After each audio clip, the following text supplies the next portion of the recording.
I've started each of my blog categories with a bit of an introduction, a sense of what to expect. But this one, for some reason, was the hardest to write. Not because I don't have the words, I always have words, but because these ones feel heavier. More personal, a little more uncertain. A lot has happened in my life. That's true for all of us. You don't get to 40 without a fair bit of baggage, but for me, a lot of it came early.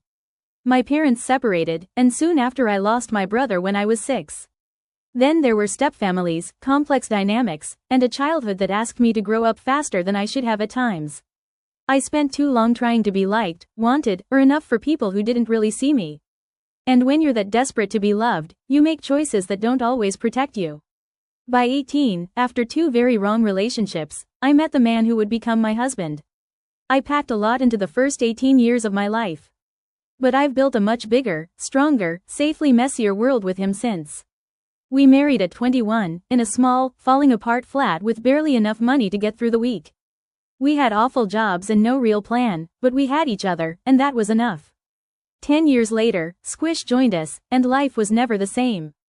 In 2006, I was diagnosed with anxiety and depression. I've carried those labels since, and I've worked hard to understand them, advocate for mental health awareness, and support others. I've even been a mental health first aider for 5 years. But deep down, something about the label never fully fit. The pieces were close, but they didn't all connect. A few years ago, after a conversation with someone who saw a bit of themselves in me, I started reading about ADHD. And for the first time, something clicked. The way I think, react, mask, melt down, overfunction, obsess, spiral, forget, and try, it suddenly had a shape. I wasn't lazy or disorganized. I wasn't broken. I was just different. I haven't been formally diagnosed. Maybe I will be one day. Maybe I won't. But understanding neurodivergence has been like finding a map I didn't know I needed. One that doesn't lead to a cure, but to compassion.